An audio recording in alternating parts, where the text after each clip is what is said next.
we have been speaking about what? Last one.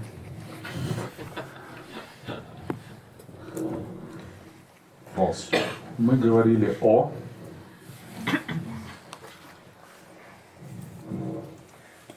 Stay. Shall we start again? Yeah. Start again. We have been speaking about the various appearances that our mental activity give rise to. Мы говорили о различных видимостях или проявлениях, которые возникают в нашей ментальной активности. Because how things appear to us affects very much how we respond, of course, doesn't it? Ведь то, какими вещи являются нами, во многом определяет нашу реакцию, наше поведение, не так ли? And when we respond to the way things appear to us in a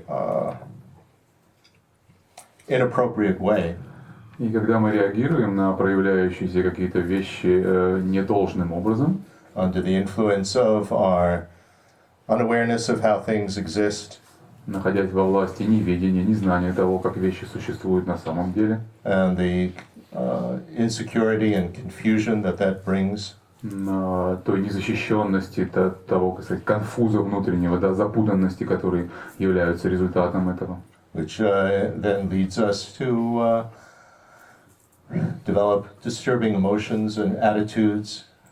Это приводит нас к порождению различных тревожащих, омраченных эмоций, неверных подходов, отношений, Which then activate the various karmic tendencies for us to act in compulsive ways. которые, в свою очередь, активизируют различные кармические тенденции нашего действия, вот этого реактивного действия, всяческими неверными способами.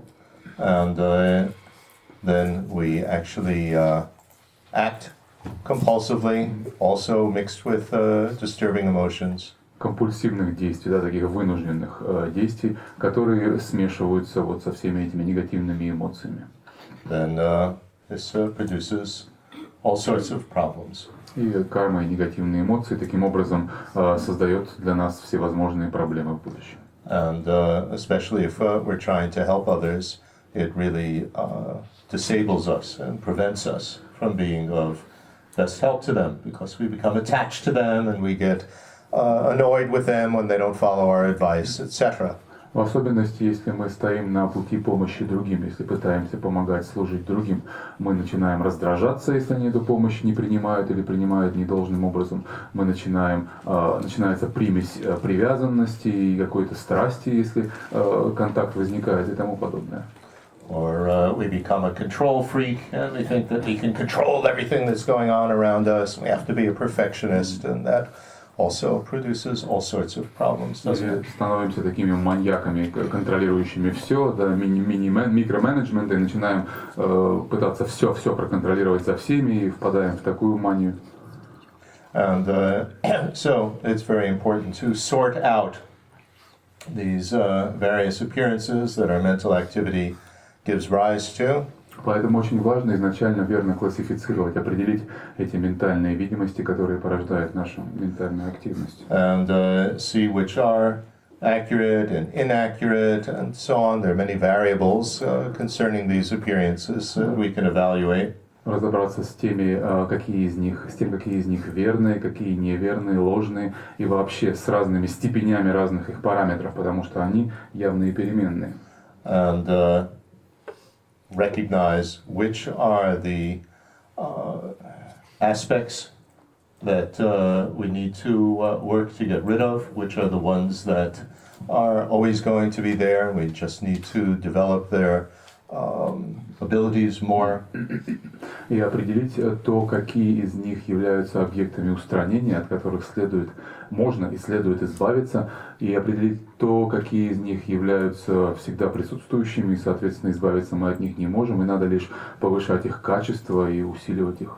In other words, we have to understand what we mean by purification. Иными словами, разобраться в том, что же такое значит термин очищение. Purification can, on the one hand, mean to get rid of something completely, so attain a true stopping of it. Очищение, с одной стороны, значит полное избавление от чего-то, да, так сказать, искоренение чего-то, приводящее к истинному пресечению. Or it can mean to get some sort of mental factor or mental faculty to work more efficiently. Или же может означать, второй его аспект смысловой, это очищение некого ментального фактора, например, некой ментальной функции, чтобы она работала лучше и повысилось ее качество. And if we're able to do all of this successfully, then we will no longer be under the influence of our unawareness and confusion and disturbing emotions and compulsiveness of karma. И если мы преуспеем в этом, то не будем более пребывать во власти нашего неведения, внутреннего смятения, заблуждения, различных негативных эмоций и вот этих компульсивных тенденций кармы. We will become a liberated being. Мы станем освобожденным существом. Which means that we no longer are experiencing uncontrollably recurring rebirth. Что означает, мы более не являемся субъектами или не подвержены более неподконтрольному, такому вынужденному перерождению раз за разом в сансаре.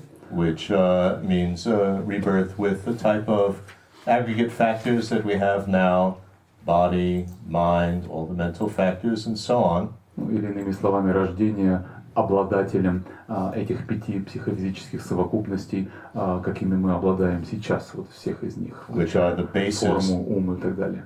Which are the basis for experiencing the suffering of unhappiness and also the suffering and problems of our ordinary happiness, which never lasts, never satisfies. We always want more, changes to unhappiness because we become bored with it.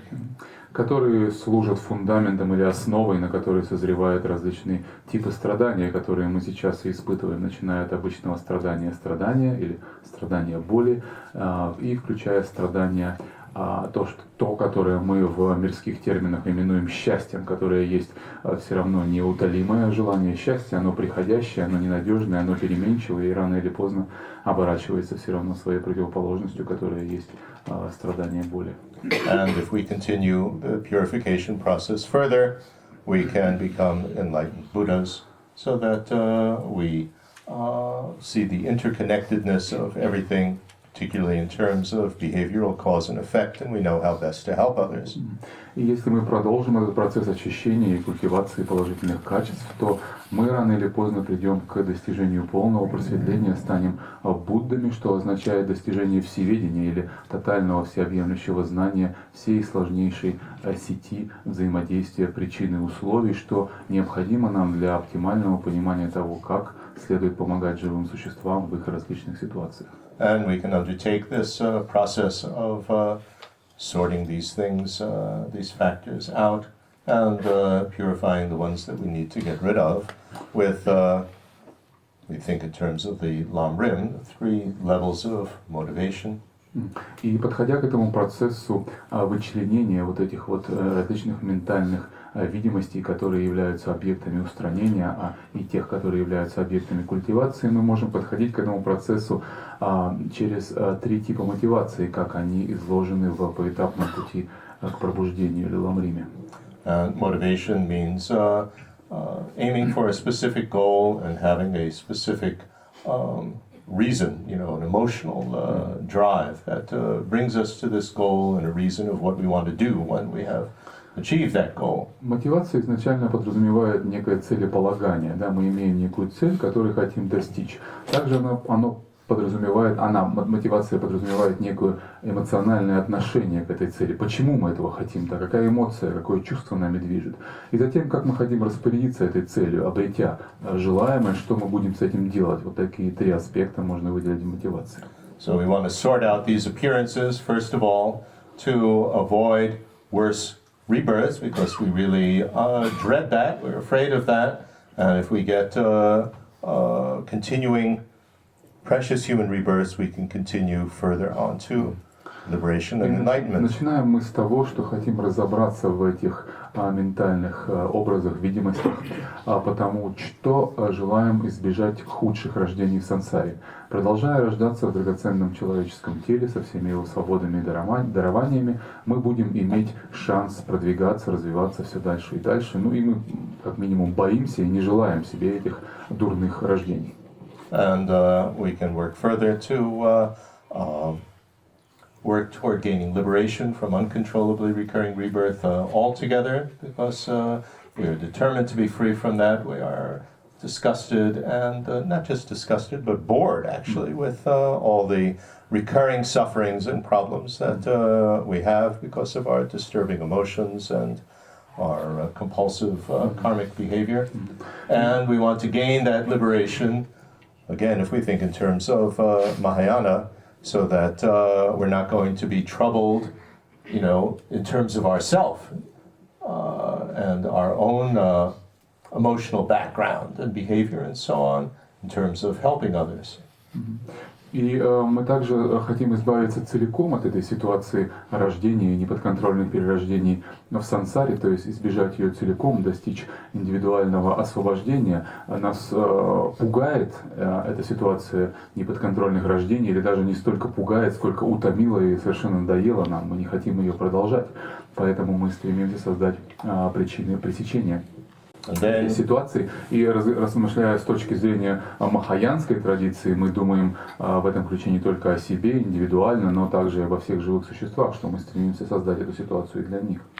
And then moved by love and compassion and realizing our interconnectedness with everybody and how we're all equal, then we work toward the enlightened state of a Buddha so that we can be of best help to them.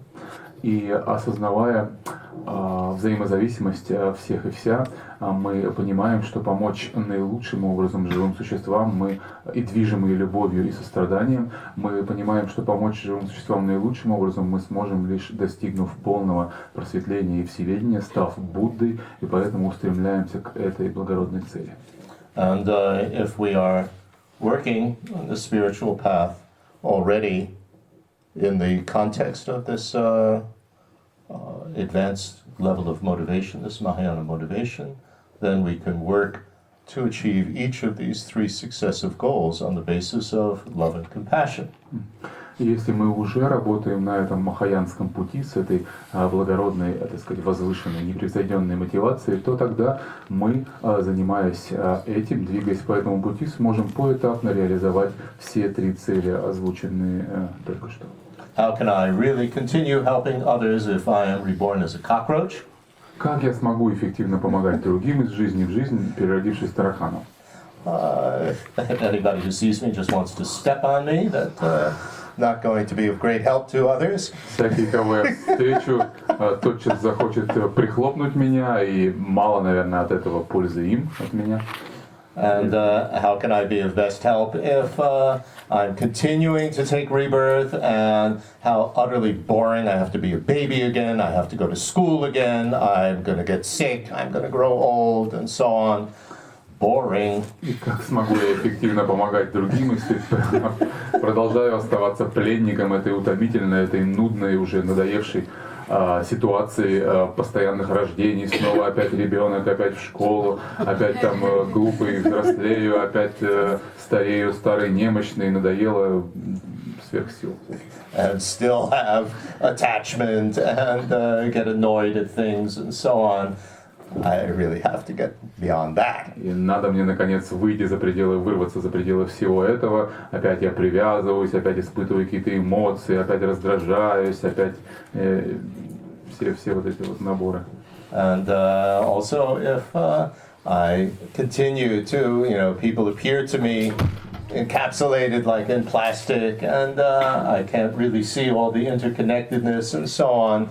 I don't really have this large scope to be able to help them, so I have to get rid of that. И как я могу эффективно помогать им, если узость моего видения опять ограничена рамками этих пластиковых капсул, в которые я инкапсулирую, в которые я внедряю все объекты всех существ, да? У меня опять ограничено видение, нет вот этого широты кругозора, мне надо наконец-то распахнуть свое видение.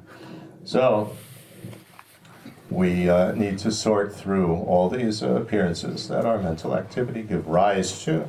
И нам надо для этого разобраться, да, разложить по полочкам все эти ментальные образы, возникающие в процессе нашего восприятия. And we saw that mental activity has can be described from two points of view. Мы говорили, что с двух позиций можно описать это ментальная видимость. One is the giving rise to a mental hologram. Одно это возникновение, ну или позволение возникнуть в сознании ментальной голограмме. And that is equivalent to a cognitive engagement with something. Которое эквивалентно ментальному вовлечению в это что-то. Да?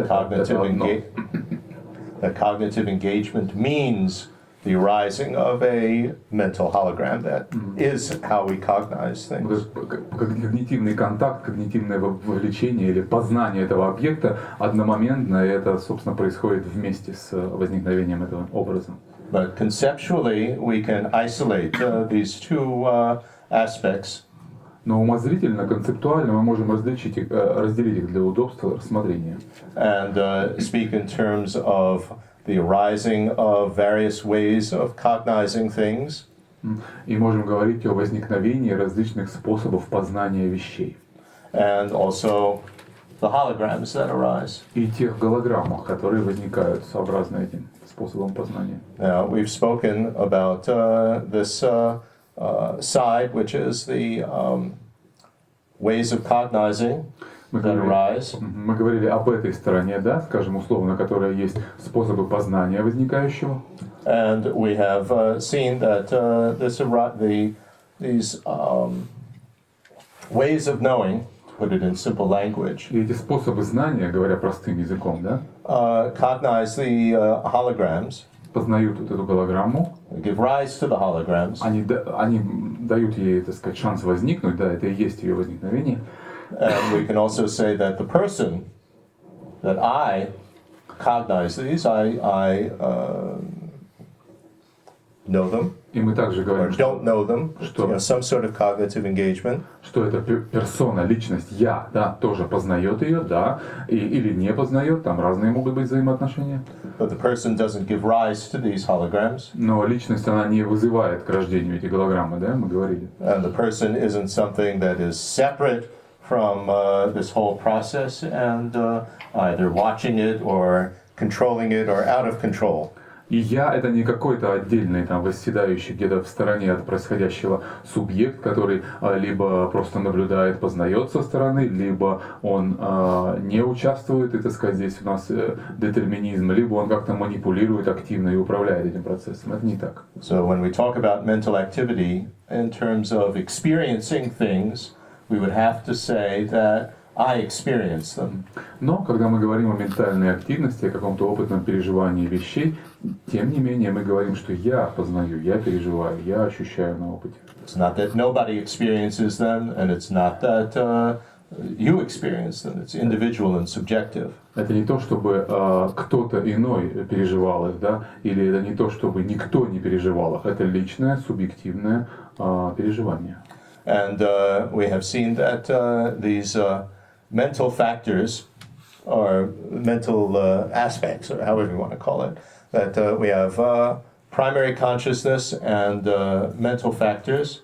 И говоря о различных вот этих ментальных аспектах или факторах, мы выделили первое, так сказать, деление у нас было центральный ум, или как бы primary mind, да, основной ум, первичный ум, и различные ментальные факторы. And we have certain ways of knowing things which are in neither of those categories, like grasping for truly established existence. Но мы выделяли различные аспекты ментального процесса, которые не являются ни первым, ни вторым. Например, цепляние за истинное существование. That's because this grasping for true existence interpolates, in other words, it projects something onto the hologram, which is merely being given rise to by the primary consciousness and mental factors together. Потому что она проецирует нечто поверх этой голограммы, которая лишь, да, в определении нашем, лишь возникла благодаря действию первичного ума и различных обслуживающих процесс ментальных факторов. Она что-то навешивает сверху. So we don't want to get rid of mental activity. That is going to continue as a Buddha. Мы поняли, что не хотим избавиться от ментальной активности как таковой, которой обладают и Будды.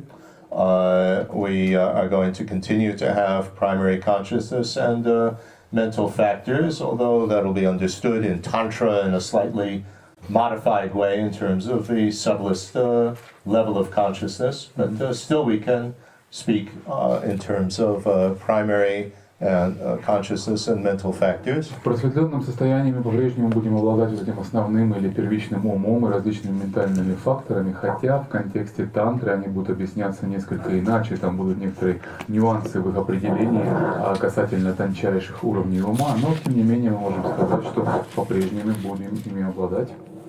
And so we're going to continue to have 5 aggregates, but they will not be the same type of aggregates as we have as a samsaric being or even as an arhat. Мы по-прежнему будем обладать 5 скандхами или этими психофизическими совокупностями, хотя они уже не будут такими, какими мы обладаем сейчас, или даже станем мы архатами. And among those mental factors that we will continue to have, we spoke about the 5 ever-functioning ones and the 5 ascertaining ones. Среди тех ментальных факторов, которыми мы будем по-прежнему обладать в просветленном состоянии, присутствуют те 10 первых 2 категории, которые мы обозначили как всегда присутствующие, да, или вездесущие и определяющие или устанавливающие. And each of them are operating in terms of a whole spectrum of a variable. Like, for instance, talk about attention, either almost no attention or complete attention. И каждый из них является переменной, который бегает как бегунок по шкале качества, да, от тотального отсутствия до совершенства практически. Если мы возьмем для примера удобного внимания, да, мы можем быть о внимании практически отсутствующем до внимания тотального идеального. Да?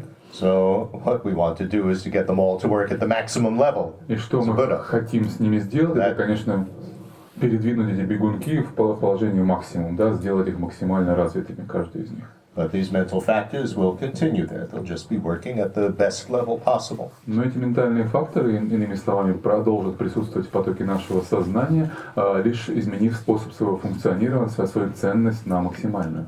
And we have seen that certain mental factors, like unawareness, are things which have no beginning, like these 10 that are always there. But they can have, unlike these 10, they can have an end. Мы также рассмотрели тот момент, что такой ментальный фактор, как неведение, неосознавание или незнание, да, он также безначален, как и прежде упомянутые 10, но в отличие от них он конечен, то есть он может быть полностью искоренен. And these would include things like unawareness and grasping for true existence. Цепляние за истинное существование таким же является, да, помимо неведения. And that's because they can be replaced by an exact opposite that is mutually exclusive with it. In this sense, we're talking about the discriminating awareness of voidness. Ситуация с ними такова, поскольку они могут быть окончательно и бесповоротно вытеснены своим прямым оппонентом или прямо противоположным им фактором, в данном случае именно прямым и неопосредованным постижением пустотности того, как вещи существуют на самом деле. But we have also seen that just academic professors can get a correct understanding of voidness, but they would only be able to go as far with that as attaining a state of shamatha with it, stilled and settled state of mind. So perfect concentration, that they could attain on voidness with a correct understanding. Мы также говорили и о том, что, например, какой-то профессор, буддолог, да, кто-то знающий материал теоретически, может достичь верного понимания пустотности и может дойти до развития шаматхи, то есть совершенно единонаправленного, умиротворенного состояния созерцания этой истины, но он не шагнет далее. But they would not be able to attain vipassana on it, exceptionally perceptive state of mind, seeing all the details, and they certainly would not be able to get a non-conceptual cognition of this. И они не смогут достичь випашьяны, то есть исключительно когнитивного, вовлеченного, различающего знания, в союзе с шаматхой, рассматривающего эту истину, и уж точно они не достигнут никогда прямого и неконцептуального переживания, прямого неопосредованного видения пустотности. I think in our Western languages, what we would say is they can get an intellectual understanding of it, but not anything deeper. В западных наших терминах мы можем попросту сказать, они могут дойти до интеллектуального понимания этих вещей, да, но не сделать шаг глубже. But in order for that discriminating awareness or voidness to bring about a true stopping of unawareness and grasping for true existence, it has to have the force of an enormous amount of other things behind it, which we outlined yesterday, particularly this huge network of positive force, И как мы вчера также based on determination to be free or renunciation and bodhicitta. Как вы вчера также упомянули, для того, чтобы эта мудрость, ну или это сознание, прямое и неопосредованное постижение пустотности, способно было стать искореняющим фактором, навеки устраняющим предшествовавшее ему неведение, оно должно быть подкреплено массой, сложнейшим набором других качеств, которые мы вчера описывали, и наиболее важным и решающим среди них является вот этот вот огромный, невообразимо долгого накопления, требующий объем вот этой сети взаимозависимых позитивных энергий, факторов. And if we can get a true stopping of unawareness and grasping for true existence, если мы можем достичь истинного пресечения неведения и цепляния за истинное существование, then we can attain a true stopping of the disturbing emotions and attitudes that are based on it.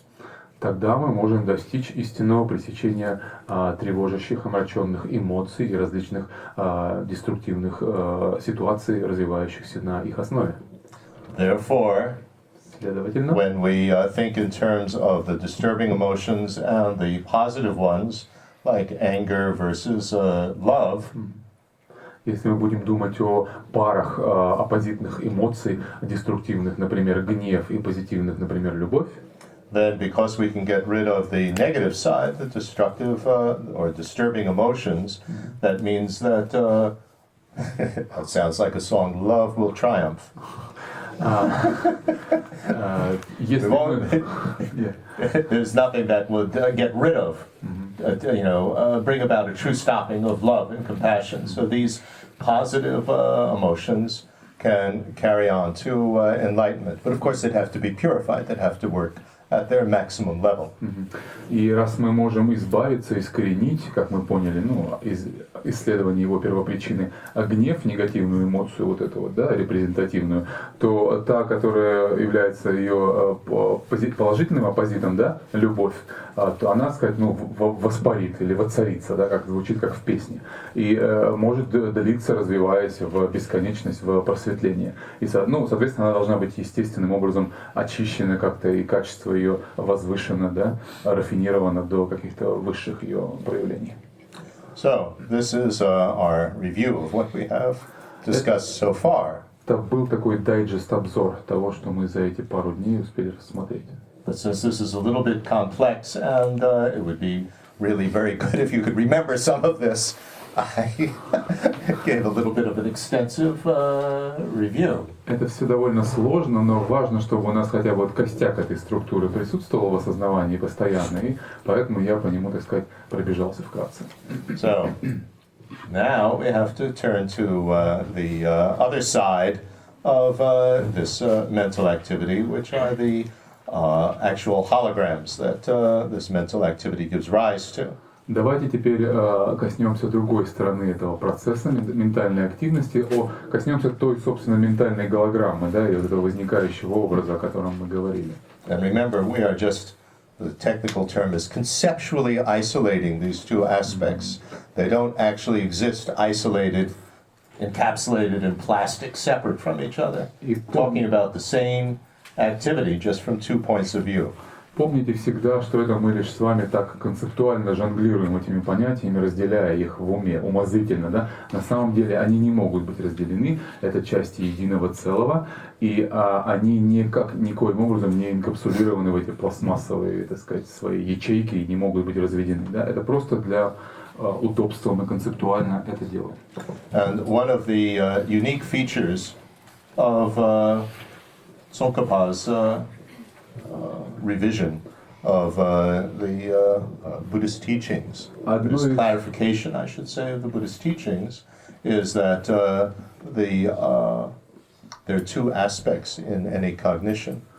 Одной из уникальных черт вот этой вот ревизии, или лучше сказать, инновации, да, внесенной Дзонкапой в буддийскую философию, в понимании когнитивного процесса, являются те два аспекта, которые он выделял в любой ментальной активности. And again, these are just conceptually isolated from each other because they're working together. Опять же, это концептуальное изолирование одного от другого, потому что все они, безусловно, работают вместе. And we can describe this from the point of view of the way of knowing something. It gives rise to, there's two aspects to it, and it gives rise to two aspects of a mental hologram.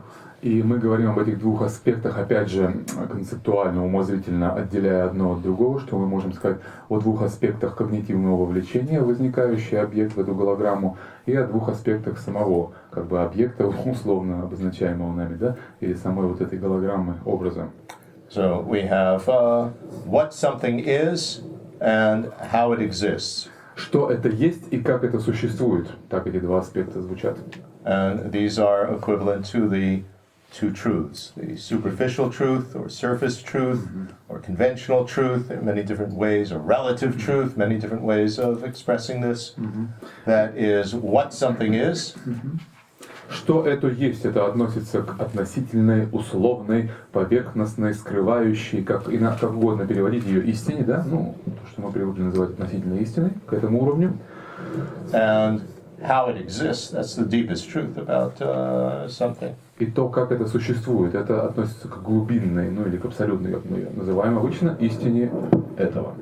So, both aspects of the mental hologram Оба аспекта ментальной голограммы, that appears in any moment of mental activity can be either accurate or inaccurate. и оба эти аспекта могут быть как истинными, так и ложными, верными или ошибочными, аккуратными.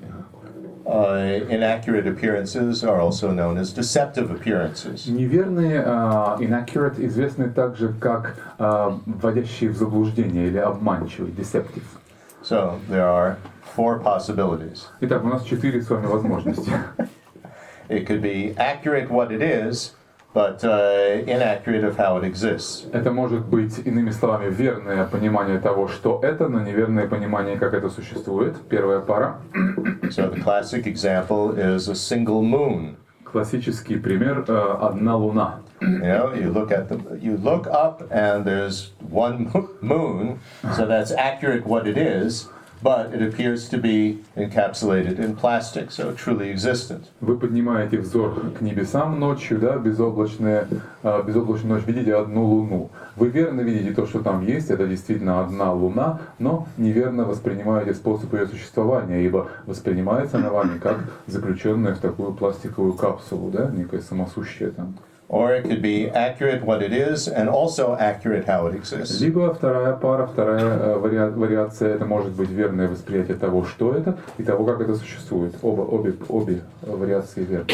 So it could be what it is, a single moon, and how it appears to exist is devoid of true existence and instead dependently arising. Это может быть восприятие визуальное Dependently одной arisen. Луны, правильно, одна Луна, и воспринимаете вы ее параллельно этому как лишенную или свободную от истинного самобытия, иными словами, пустотную или возникшую в результате взаимозависимого происхождения, то есть истинным образом.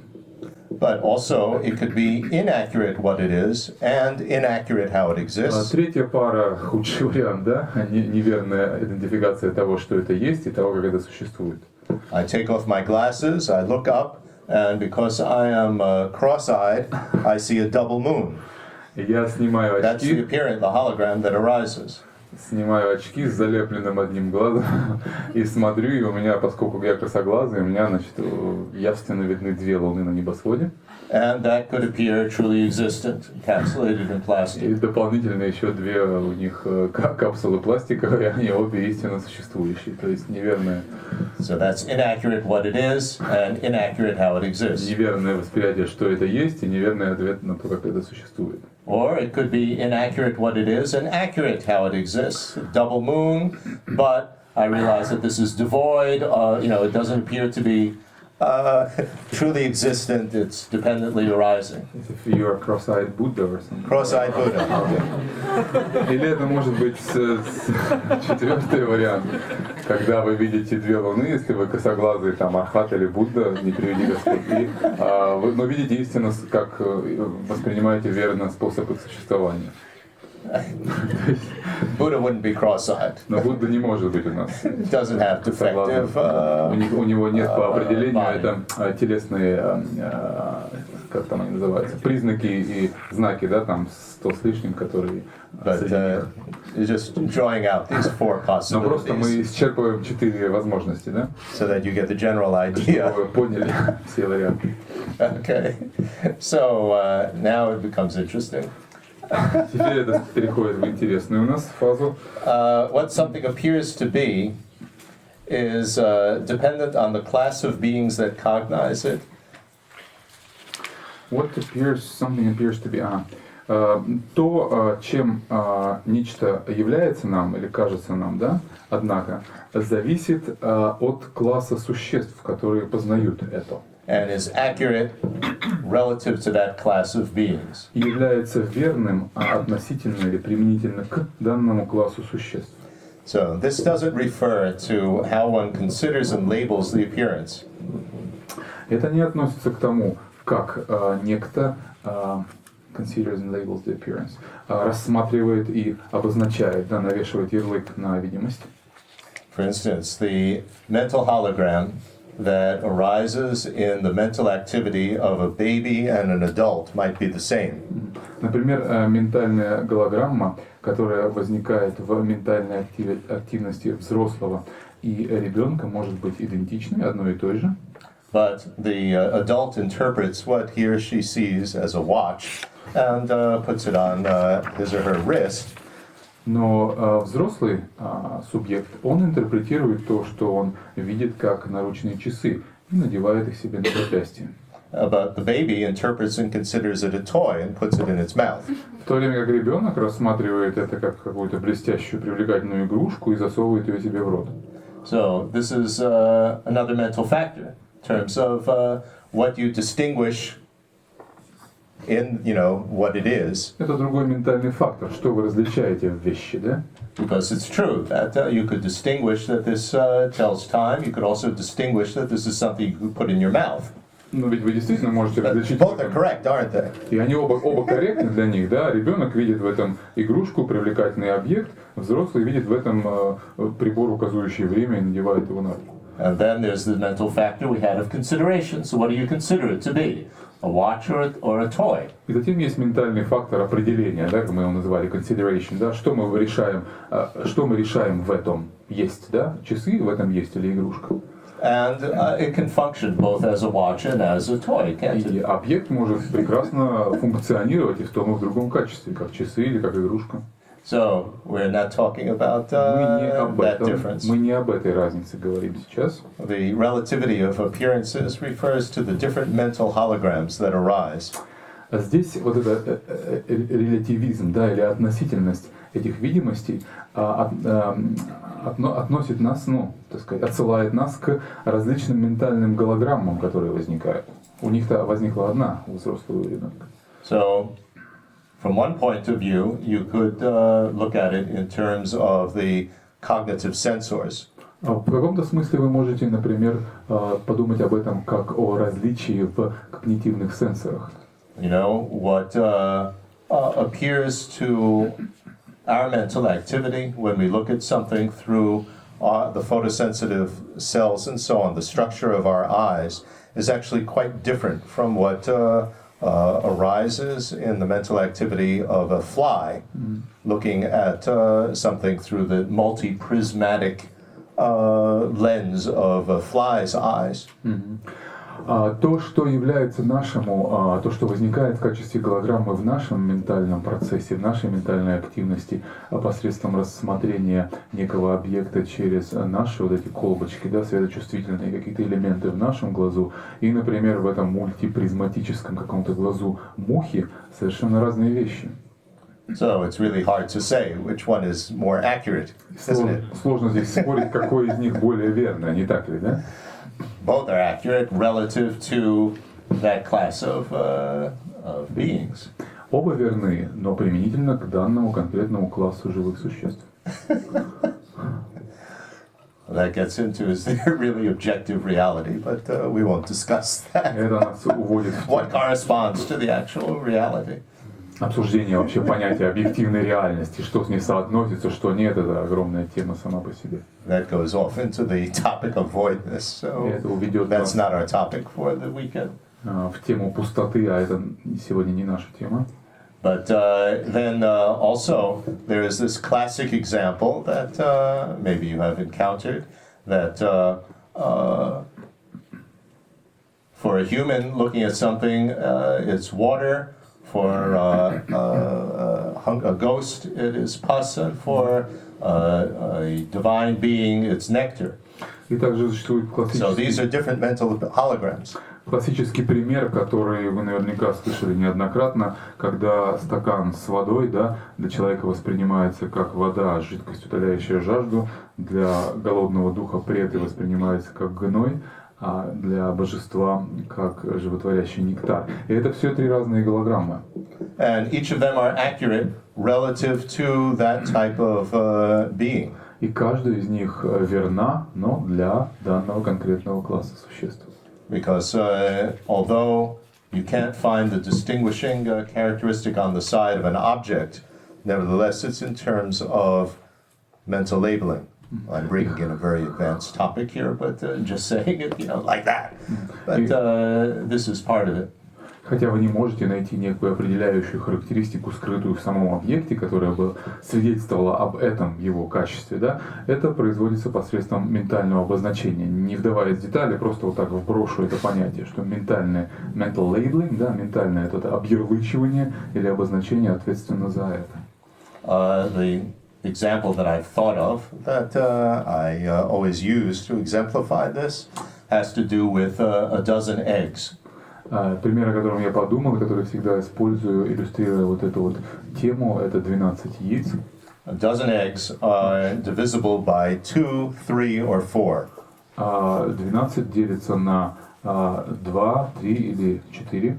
Right? You can make 2 6 egg omelets. You can make 4 3 egg omelets, and you can make 3 4 egg omelets. Вы можете сделать 3 4-яйцевых омлета, да, соответственно, 4 3-яйцевых или 6 2-яйцевых омлета. Right? Each of those are accurate and correct. Каждый будет верным, корректным. This distinguishing feature of being divisible by 2, 3, and 4, where is that in these dozen eggs? Where can you find that? И это определяющая характеристика делимости на 4, 3 и 2. Где она в этих 12 яйцах? Укажите на нее. You can't find that anywhere in those 12 eggs, can you? Не найдете нигде это в группе 12 яиц. Can you? Или можете найти? No, it's all from the side of mental labeling. Нет, все это со стороны ментального нашего обозначения приходит. So like that, things can appear differently to different classes of beings, depending on the whole, what should we say, karmic structure of mental labeling. Точно это же происходит и в случае с обозначениями одной и той же субстанции разными классами существ. Это из их ментального обозначения проистекает такая разница. Okay, you got that? Things, the mental hologram can be accurate, but different for different beings. It's still accurate. То есть поняли мы этот момент, да? Ментальная голограмма может быть верной, но разная, тем не менее, для разных классов живых существ. In terms of what something is, what it appears to be. В смысле того, чем это является. Now, Или there are чем видится, да? there are three criteria. So, how do we evaluate whether the appearance of something is accurate or not? Как мы определяем, какие критерии определения истинности того, что нам является? So, Верно ли это или нет? the great Indian master Chandrakirti gave three criteria. Чандракирти, великий индийский философ, здесь нам указывал три критерия. And these are not formulated in terms of what's on the side of the object. И они сформулированы не со стороны того, что там в объекте, да, со стороны объекта присутствует. But it is formulated from the side of the mind, the mental activity. Но сформулированы они со стороны ума, да, ментальной активности. That's quite significant if we're thinking in terms of concrete, objective reality. Это We очень can't actually важно. pinpoint concrete, objective reality. Если мы привыкли мыслить в терминах конкретной такой материальной реальности, где мы можем находить что-то и указывать на это пальцами. So, the first one Итак, первый. is what appears needs to be well known in the sense of commonly cognized. То, что является, ну то есть то, что возникает в восприятии, должно быть хорошо известно в смысле commonly recognized, обычно познаваемого. Да? Right? Although not necessarily understood by the conventional, ordinary, mundane cognitions of certain groups or species. Хотя и не с необходимостью понятого или понимаемого обыденным, conventional, да, ну, обыденно распространенным мирскими сознаниями определенной группы индивидов.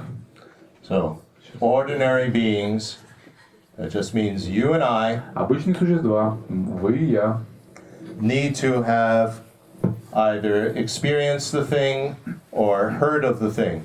должны иметь опыт этой вещи, познания, переживания ее, или слышать о ней, быть наслышанными о ней.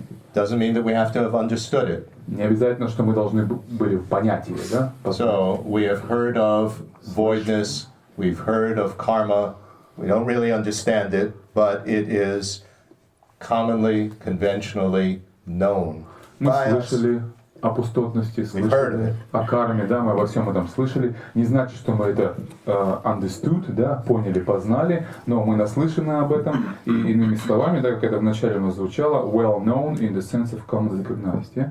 So they are. Yeah, doesn't mean that you have to actually, well, like for instance, mongoose. Well, I mean, if we've not been to India, and not been to a zoo, maybe we've never seen what a mongoose is, but we've heard that there are such things as a mongoose. Мангуст, да, если мы не были в Индии или не были в зоопарке, где мангустов видели, да, но мы же знаем, что где-то мангусты существуют, мы наслышаны об этом в быту, да, это вот первая фраза, well known, ну, хорошо известно в смысле общественного познания какого-то, да, общего познания кем-то. Yeah, this is, Tsongkhapa explains these three quite extensively in Lamrim Chemo, grand presentation of the stages of the path. Цонкапа довольно детально излагает эти три критерия. And so then the cognition of this well-known appearance must not be contradicted by a mind that validly cognizes conventional truth. Затем следующий критерий. Познание этого хорошо известного видения, ну или проявления, не должно ему противоречить, не должен ему противоречить ум, который validly recognizes, который достоверно познает относительную истину. This refers to what something is. Это относится к тому, что это есть. Easy example. Легкий пример, смотрите. You say yes. Ты говоришь «да», I heard no. а я услышал «нет». So I have to check. Did you really say no? So if I ask you again, well, what did you say? And then you'd say that you said yes. That contradicts that faulty appearance that I thought you said no. Я, чтобы убедиться в верном понимании, переспрашиваю тебя, что ты сказал? Нет, сказала нет? Ты говоришь, нет, я сказал да. Это начинает противоречить тому ложному пониманию, которое возникло в моем уме прежде. Or we ask other people, what did this person say? Мы спрашиваем других людей вокруг, что этот человек сказал. Or you listen to the recording again. Или переслушиваете запись этого. Right? And so it has to not be contradicted what's on the recorder. I thought that, you said blah, blah, blah, and I listened to the recorder again, and that was wrong, because it's not there. So that, for what I understood to be correct, it has to be not contradicted by what's on the recorder. Поэтому, чтобы то, что я услышал и воспринял, было корректным, признано верным, это не должно противоречить тому, что содержится на записи диктофона. Я переслушиваю и сравниваю одно с другим. Right? But here we don't speak about recorders, because they didn't have that in ancient India. We're talking about, other people who, actually heard, or I ask you what you said. И здесь мы, конечно, говорим if you remember, if you don't remember correctly. О Древней Индии, поэтому здесь речь не идет о записывающих устройствах, а идет о сравнении своего понимания, восприятия, с данными других людей. То есть, что они говорили, что они слышали и так далее. That's actually really very important in our interpersonal relationships. Это очень и очень важный момент в наших межличностных отношениях, не так ли? So often we misunderstand what other people say or what they do, and when we get really upset, it's very important to check back to make sure that we have understood correctly. Так часто мы не понимаем, что люди имели в виду, говоря или делая то или иное, поэтому очень важно, и действуем исходя из этого, поэтому очень важно перепроверять, спрашивая, что на самом деле подразумевалось.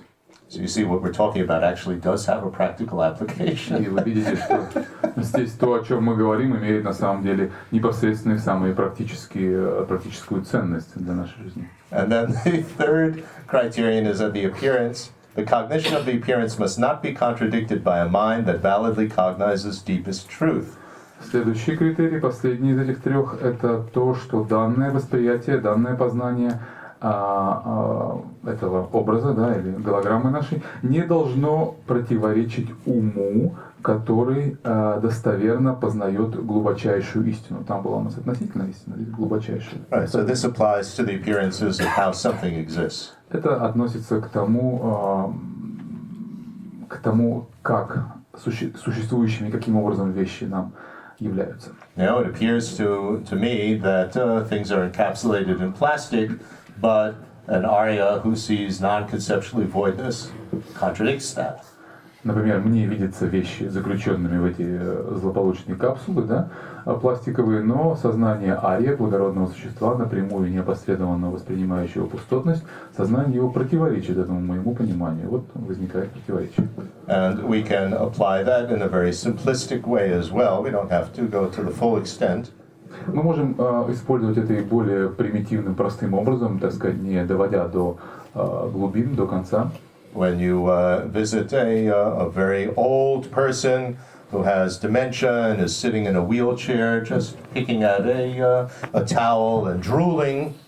Если вы посетите такого старика, совершенно дремучего человека, который впал в старческий маразм, и у него стекает слюна изо рта, и все, что он делает, это там ковыряет какую-то тряпочку, полотенце. And it appears that this person is truly like that and has always been like that. And so we get very, what should we say, uneasy.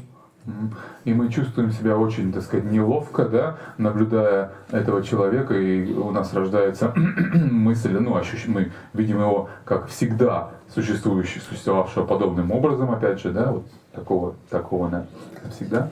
Then that's contradicted by mind that validly knows that this person started out as a baby and lived a whole life and had an adult and so on, and certainly was never always like that. И это противоречит, безусловно, уму, который верно познающему уму, который знает, что этот человек был ребенком, был молодым, учился, был в расцвете силы и вовсе не был всегда таким вот немощным и безумным, по сути, стариком. So that allows us to have more respect for the person, that although they appear to be always like that, that's false. Это позволяет нам тотчас иметь как минимум больше уважения, к этому пожилому человеку, который на самом деле, естественно, не всегда был в таком ничтожном состоянии. Okay, these are very important criteria, and you can see that they're all in terms of, formulated in terms of mind, mental activity. И это все очень важные критерии. Вы видите, как они формулируются как раз в контексте вот ментальных различных активностей. Да? Then this inaccuracy or deceptiveness on both sides, what it is and how it appears to exist, come from its own causes for deceptiveness. И вот эта вот способность вводить в заблуждение, да, или ошибочность, неверность, некорректность или ошибочность каждого из этих двух аспектов, то, чем что-то является и как оно существует, возникает, соответственно, из своих индивидуальных причин подобной ошибочности. So the causes for the deceptiveness of what something is can be faulty cognitive sensors, like you're cross-eyed or you don't have very good hearing. Как мы уже видели, ошибочность в том, что это есть, да, в первом параметре, может возникать, например, из существования некой причины ошибочности, да, или неверности восприятия, существующей в каких-то пораженных, дефектных когнитивных сенсорах, например, косоглазие или там глухота или что-то еще. Or it could be disease, that you're sick. Или это может быть некая болезнь, вы больны. Or it could be external circumstances, like for instance, it's a very noisy restaurant, and so you can't really hear what your friend is saying. Либо это может быть некие внешние факторы искажения среды, загрязнения и прочее. Например, это шумный ресторан, где гомонят люди, и вы не можете услышать и понять смысл сказанного вашим другом. Or there's terrible air pollution and smog, and so you can't really see very far clearly. Или это такое очень сильное загрязнение воздуха, и вы не можете видеть через этот туман или через этот смог на самом деле, что там перед вами вдалеке. And the causes for the deceptiveness of how it exists refers to the constant habits of grasping for truly established existence. Тогда как причины ошибочности, да, или заблуждения в том, как этот образ существует, объект существует, состоит в постоянной привычке, мы говорили о ней, да, цепляние за истинное самобытие, существование. So, and as we saw yesterday, these constant habits give rise to that appearance of truly established existence, and we cognize it. Как мы вчера упоминали, вот эта постоянная привычка дает рождение образу истинного самобытия постоянно, раз за разом, каждое мгновение, и мы его познаем.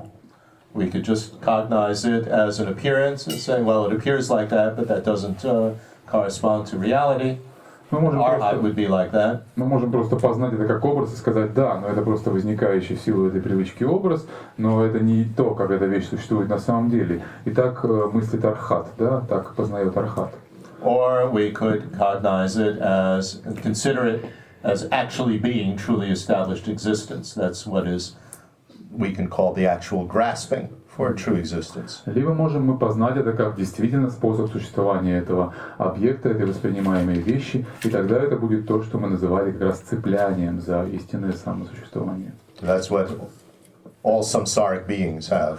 Это то, как воспринимают, это то, что имеют все сансарные существа. That's the difference between a samsaric being and an arhat. В этом, собственно, и разница состоит между обычным существом и архатом. For a Buddha, they've achieved a true stopping of these constant habits, so there's neither the arising of that appearance of true existence, and certainly not the grasping for it.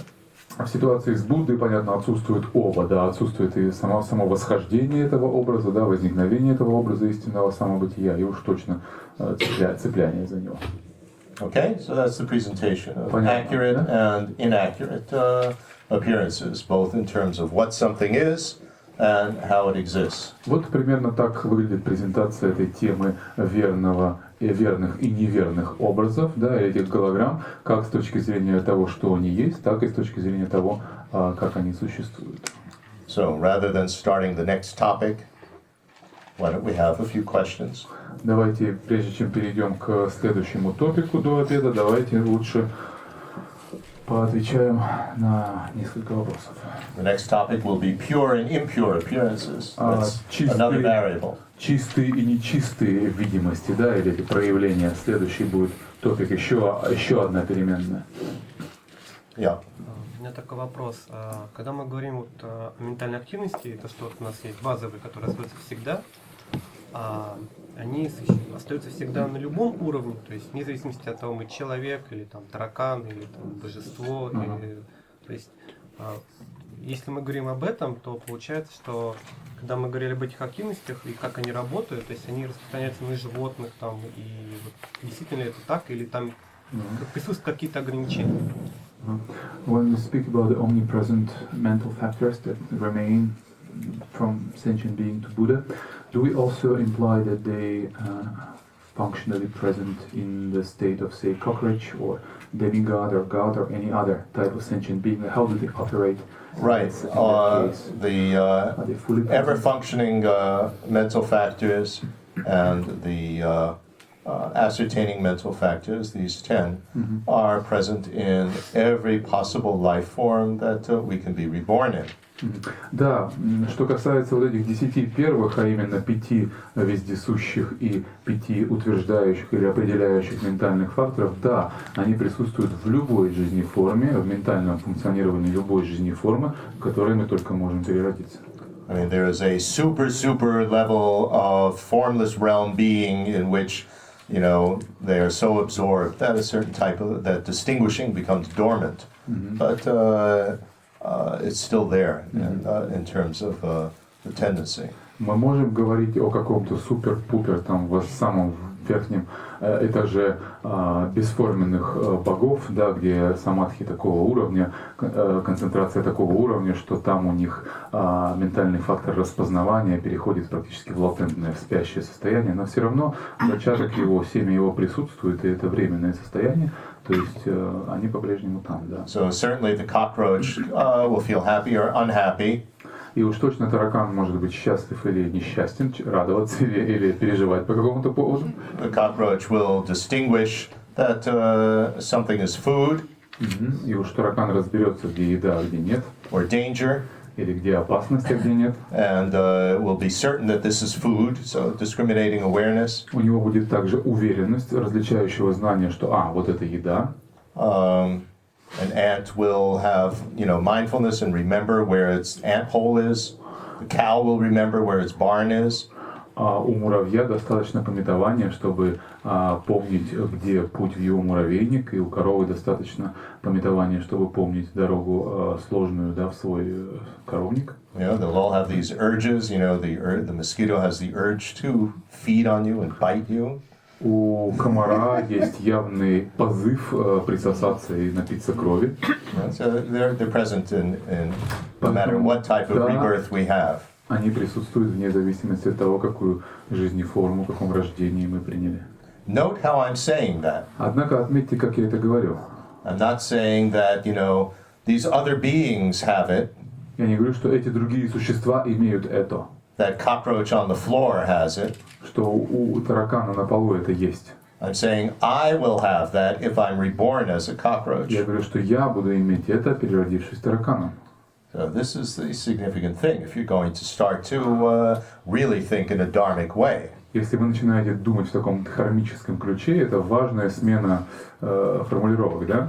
Don't think of, you know, these other life forms in terms of these other beings over there. Не думайте. This is something that I have experienced and I will continue to experience unless I do something about it to achieve a true stopping of it. Думайте об этом, о каких-то других живых существах там, вовне. Думайте об этом как о себе, который, безусловно, испытывал уже нечто подобное в прошлом и продолжит испытывать это, если не предпримет каких-то решительных действий, предотвращающих это.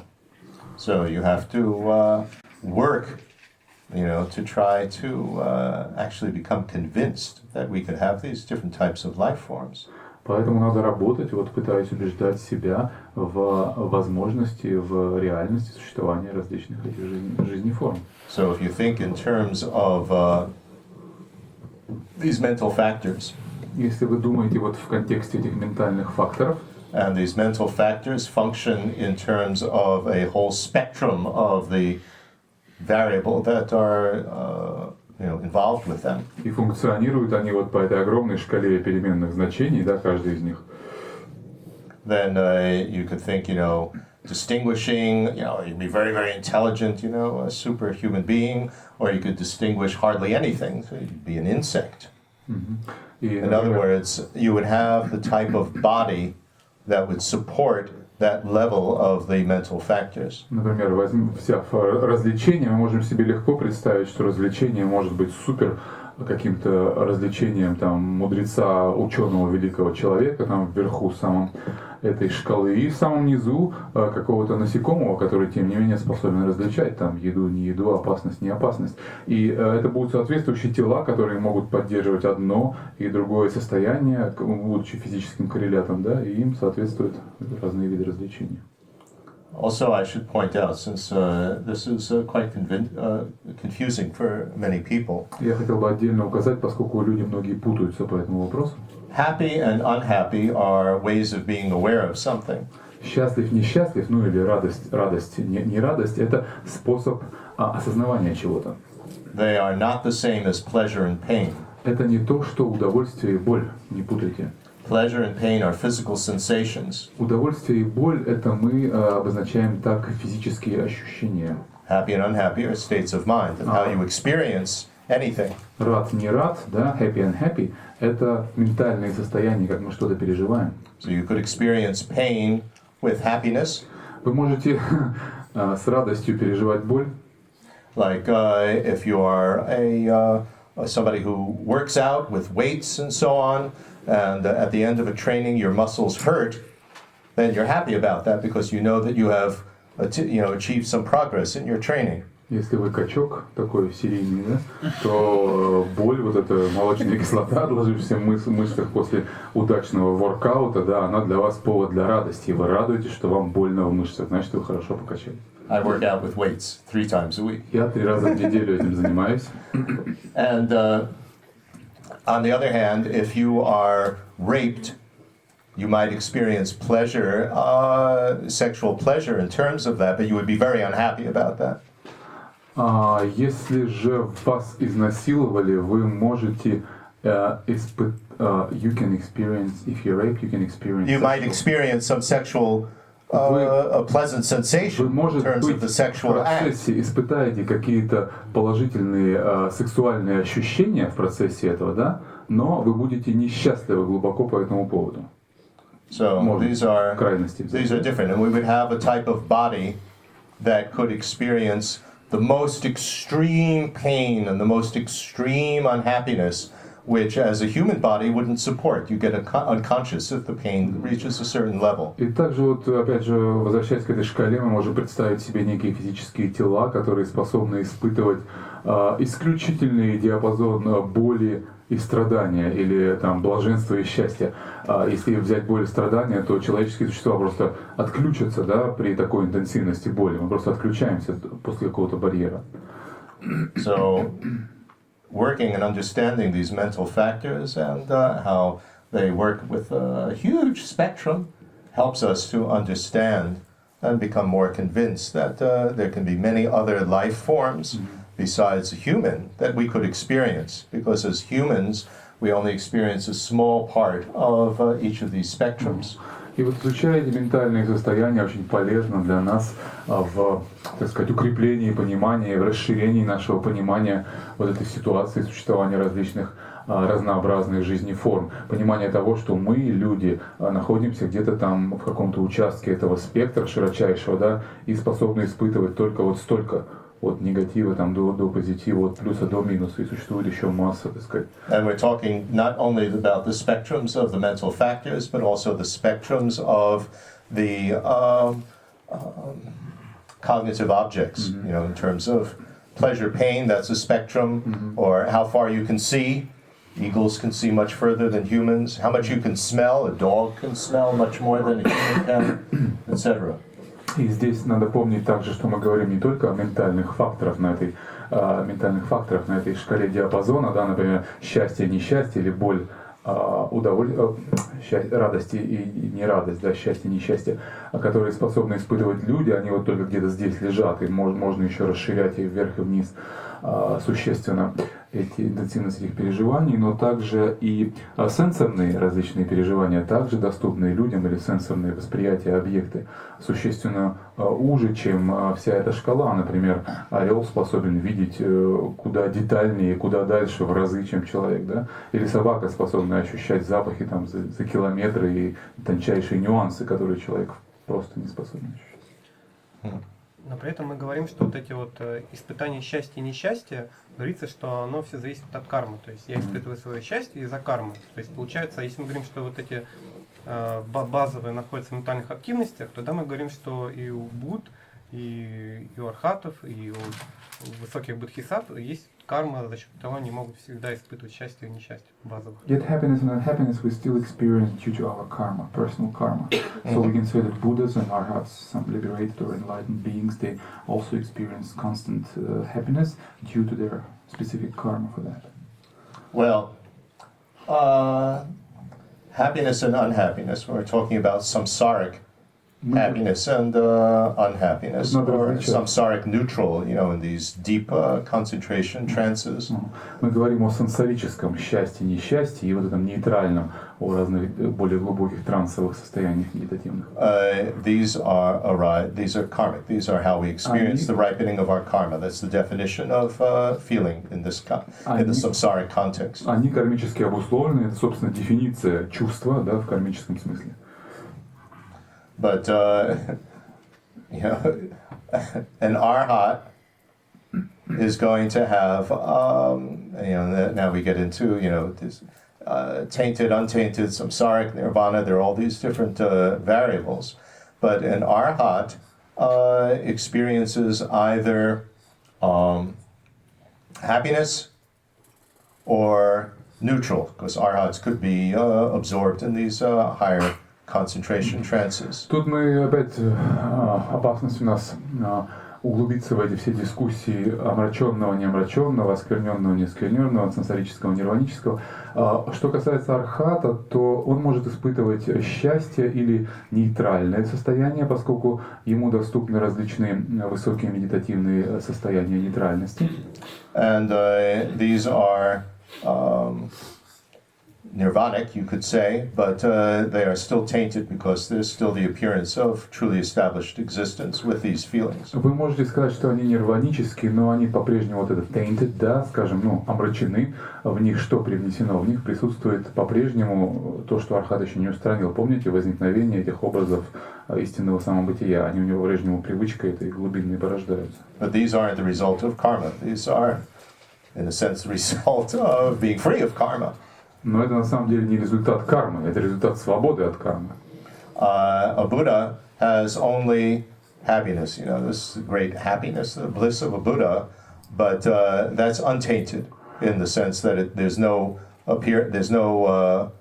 not only is there no grasping for true existence, it doesn't appear as truly existent. For an arhat, it still appears to be truly existent. У архата цепляния уже нету за истинного самосуществования, но возникновение образов происходит. У Будды же всякое переживание описывается лишь как вот это просветленное блаженство, тоже разновидность счастья, да, соответственно, нирванического свойства, где отсутствует, но оно уже не омрачено, как сказать, не отравлено, да, в нем нет этой примеси, которая есть там, соответственно, не говоря уж про цепляние, никакого цепляния за истинное самосуществование нет, но нет и возникновения даже этих образов или голограмм истинного самобытия.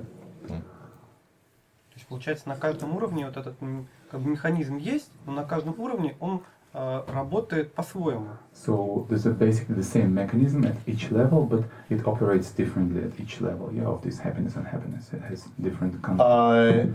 There's the same mental factor of happy or unhappy. Да, одни и те же ментальные факторы счастья или несчастья или нейтрального.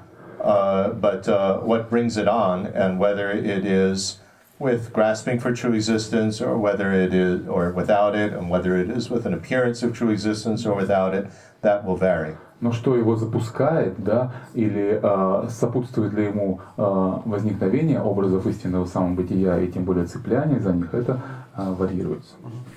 And if there's grasping you can also be unhappy. If there's no grasping, it's never going to be unhappy. И если цепляние есть, то может быть оно и проявляться на, так сказать, шкале несчастья, в разделе несчастья. Если же цепляния нет, то в несчастье это уже перейти этот бегунок не может, только в разделе счастья.